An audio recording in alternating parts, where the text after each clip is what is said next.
யோசுவா பார்த்து சொல்றாரு, யோசுவா 1:9 அவர் சொல்றாரு, நான் உனக்கு கட்டளையிடவில்லையா, பலம் கொண்டு திடமனதா இரு, பயப்படாதே, திகையாதே, கலங்காதே அப்படின்றார்.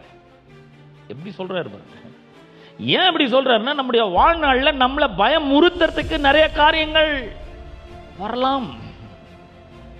நம்ம விசுவாசியாகி கர்த்தராகிய இயேசுவை ஆண்டவராக ரட்சகராக ஏற்றுக்கொண்டு மறுபடியும் பிறந்துட்டோம்னா வாழ்க்கையில் நமக்கு பயமே வராதுன்னு அப்படி அர்த்தம் கிடையாது.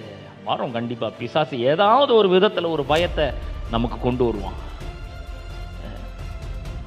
எப்படி கொண்டு வரோம்னா, எங்க நம்ம வீக்கா இருக்கிறோம்னு பார்க்கறான். ஒரு யுத்தம் வருதுன்னு வச்சுங்க, ஒரு பெரிய மாபெரும் சண்டை வருதுன்னா எதிரினுடைய வீக்னஸ் என்னன்னு பார்க்கறான்.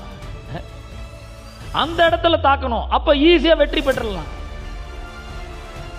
அதே போலதான் பாருங்க, பிசாசு நாம எங்க வீக்கா இருக்கிறோம்ன்றத பார்க்கறான். அந்த இடத்துல கரெக்டா தாக்குதல ஆரம்பிப்பான். ஒருவேளை நீங்க வியாதிக்கு பயந்தீங்கன்னா, உங்களுக்கு ஏதோ ஒரு பெரிய வியாதி இருக்கிற மாதிரி அவன் சில காரியங்களை, சில வார்த்தைகளை நீங்கள் கேட்கும்படி செய்கிறான். சில வார்த்தைகளை கேட்டாவே போதும், பயம் வந்துடும்.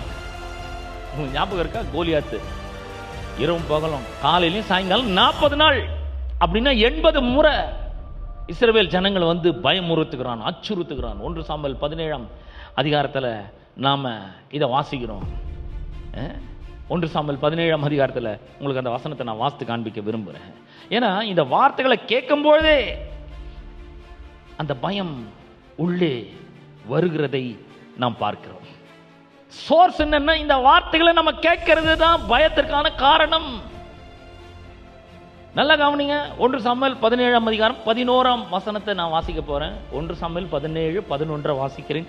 சவுலும் இஸ்ரவேலர் அனைவரும், ஒரு ஆள் கூட பேலன்ஸ் கிடையாது, சவுலு இஸ்ரவேலர் எல்லாரும் அந்த பெலிஸ்தனுடைய வார்த்தைகளை கேட்டு கலங்கி மிகவும் பயப்பட்டார்கள்.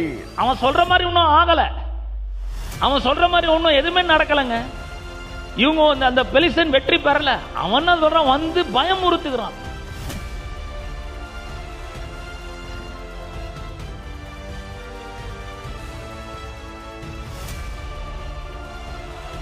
அவன் வந்து பயமுறுத்துறாங்க. இன்னும் சண்டையே ஆரம்பிக்கவே இல்லை.